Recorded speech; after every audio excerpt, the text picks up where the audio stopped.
Coming up, some of WWE's plans for this year's draft have been revealed. A former WWE star says the company lied to his face during his run, and much more. So please do consider subscribing to this channel for all of your daily wrestling news, because it also really helps us out. Support WrestleTalk! A criticism levelled at WWE on the reg this year has been that a lot of the product is stale, with Raw seemingly stuck in an endless Groundhog Day style loop, and not one person with the gumption of Bill Murray to even realise. Instead, WWE's reaction to the pandemic has been like Punk's attorney Phil seeing a shadow and condemning us to 6 more weeks of Natalya and Tamina versus Mandy Rose and Dana Brooke. Much rather have winter. It's got so bad that even Vince McMahon is aware of it. He's not doing anything about it, but he is aware of it. So news of a WWE draft looming on the horizon should be enough to lift the spirits of us all, because an injection of new blood into the stagnant rosters should spice things up nicely. Well, Andrew Zarian says he has insight into what WWE intend to do with this year's roster refresh. He reported that the draft will take place on Monday 30th of August's Raw and September the 3rd SmackDown. Adding on Twitter, I'm seeing a few reports that WWE doesn't have set plans for after the draft. I can tell you that report isn't totally accurate. WWE has big plans for some who will be switching brands following SummerSlam. With that said, I have heard that the goal is to give this year's draft a bigger feel than the previous, for all the reasons you imagine. You have a unique opportunity to hit the reset button on a lot of talent. Exactly, so could the person to finally topple Roman Reigns be amongst those moving from Raw to SmackDown? Will the much rumoured NXT call-ups happen? And will we get the New Day back together finally? Well, yes to both of them, because in today's Wrestling Observer newsletter, Dave Meltzer said that both NXT champion Karrion Kross and North American champ Bronson Reed are now on the list to be called up after being backstage for a number of main roster shows and recording matches for main event. Plus, what WrestleVote said on Twitter yesterday, which I like the sound of a lot, especially as post Money in the Bank there's going to be a lot of good story for E to go after Lashley if he's still the WWE champion, as he's already brutalised Xavier Woods inside Hell in a Cell on this Monday's Raw, and will likely have destroyed Kofi Kingston at MITB to boot. Have WWE actually done a clever here and set something up over the course of a few months? No. Anyway, who would you like to see make the jump to a new brand during the draft this year? Let me know in the comments down below, because I will be replying. Now, one name it will be interesting to see what happens to them come the draft is Jeff Hardy, who's been absent from screens for much of this year, or as good as absent, because he's been having matches on Main Event. Little dig at Main Event there, ha ha ha, it's With the charismatic Enigma's absence a mystery, many speculated that his contract may be coming up and that Jeff could be looking to jump ship, including his brother Matt, who spoke about it on a recent Twitch stream, teasing Jeff to AEW confirmed. Matt said, "The gimmick I would like to end my career on, I would like to finish my career teaming with my brother as the Hardy Boys. Real life Matt and real life Jeff doing our thing. I feel that's a beautiful way to tie up a career. I would love to have Jeff come to AEW so we could team together. There are a lot of great teams here. A proper Hardys versus Young Bucks feud would be amazing." But Matt might be waiting a while on that one, because Fightful Select are reporting new deets about Jeff's contract, saying that it has been either restructured, re-signed, or extended since he signed his new deal in 2020, which means that it could reportedly last until the end of 2022 or the beginning of 2023, with the potential for added injury time should Jeff have to take time off because of an injury. So Hardy Boys, Young Bucks at Revolution 2023?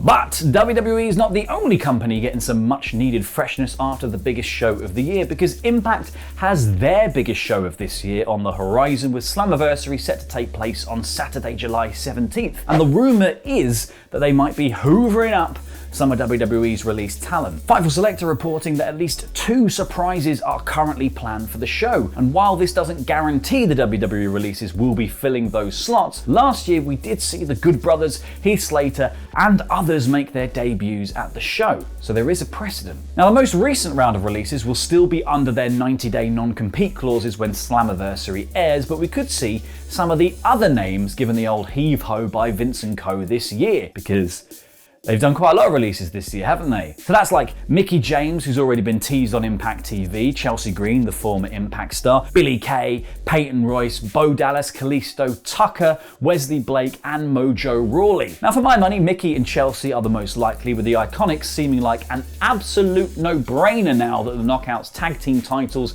are in play. Especially as Fightful's report also suggests that Impact is looking to enact a reinvigoration of the Knockouts division in July, and fresh competitors would certainly help with that goal. And then another clue could be that Mickie James has been the champion of women's wrestling in WWE and is already producing an all-women's pay-per-view with NWA since her release, so she would be someone good to have on board for a full revamp. And another big question mark hanging over Slammiversary is what's going to go down between Kenny Omega and Sami Callihan at the show. Because Sami had been fired by Don Callis until very recently on Impact TV, when Tommy Dreamer returned as an advocate for Impact management, reinstating Callihan and firing Callis. An on-screen move that mirrored his leaving his role backstage, seemingly to concentrate on his current partnership with Kenny on AEW, Impact, and wherever else the pair are going to end up. So with Callis out of the picture, many are speculating that Omega's reign as Impact champion could be drawing to a close.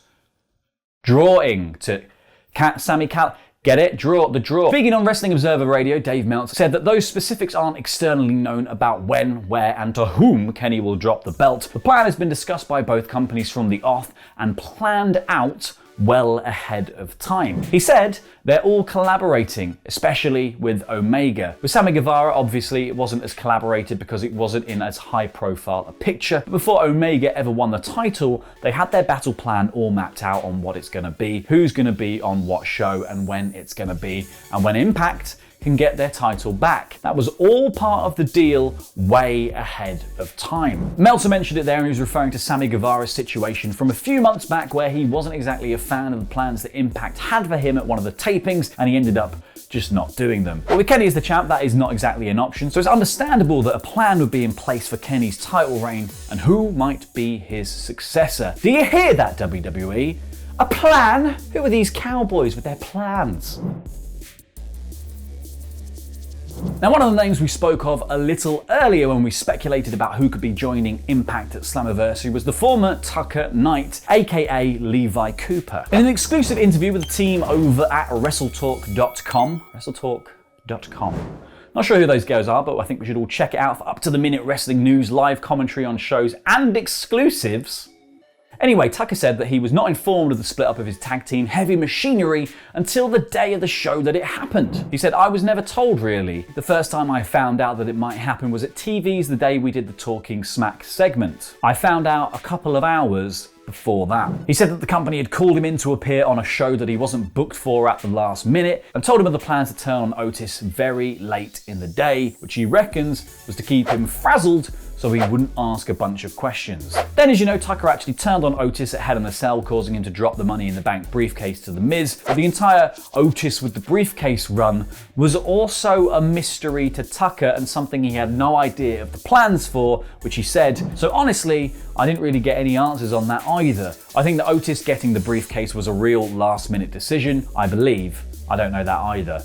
The truth of the matter is, no, I don't really have any set answers. I didn't get any. I feel like I was definitely lied to straight to my face on multiple occasions. For more from that interview, including a scrapped plan for Tucker in Raw Underground, head over to WrestleTalk.com to read the full article. Now, an administrative hiccup on WWE.com caused a bit of a storm on Twitter and Reddit yesterday as people speculated that Eva Marie had been fired after making her return to screens only weeks ago. All because she wasn't showing up on the current roster page and instead was nestled in amongst the alumni. Now, Marie waded in, tweeting, "Fake news. Tweet circulating that my status on WWE roster is alumni. False. A simple fact check reveals the truth. Don't let the mainstream fake wrestling news media try to derail the hashtag evolution. We are in this together. They can't stop us." But basically, this was all happening as the website was fixed, because comicbook.com even fired up the Wayback Machine to double check the timings of everything. So Eva's tweet was likely a cover while the error was fixed, and it has now been fixed. Please return to your homes, everyone. Excitement over. Please return to your homes. The error has been fixed. Now, if you're watching at this point right at the end of a video, one, you're a maniac who does that on YouTube, and two, you are the best of WrestleTalk viewers, which means that I've got a huge favour to ask of you all. If you use Google Chrome as your browser, it would mean the absolute world to us here if you added WrestleTalk.com to your Google Discover feed. Once you have, send us a screenshot to @WrestleTalk_TV with the hashtag DiscoverWrestleTalk. You'll then be entered into a giveaway to win a video call with Ollie and Luke. Now, loads of you have already entered. Thank you to David Costanza, Tim Stevenson, Wes White, and more. And here, if you want to get involved, is how you do it. On your phone, you can customize those suggested articles you see anytime you open up a new tab on Google Chrome or on the Google app. In Google, when you open a new tab, click the little gear icon next to Discover and go to Manage Interests. From there, you can find WrestleTalk as a suggested option and click the follow button, and voila! You'll be suggested the latest WrestleTalk.com articles. On the Google app, you need to go to your settings and your interests and do the same thing. Find WrestleTalk and hit that follow button. A very easy way to get the latest wrestling news right to your phone. Please also go over to WrestleTalk.com right now and check out all the latest wrestling news, including that exclusive interview with Tucker. There was still those comedy beats in there because you had the John Cena's Peacemaker, by the way. Looks like he's going to be one of the real shining stars of this movie. Has that line when he's like, "It's a giant starfish. It's also known as a butthole. Do you think there's any connection there?" Goodness me. I love how they've already gone off and been like, he's getting a spin-off. He's getting his own thing. Like they clearly know that he's going to be one of the standout characters. I think also, yeah,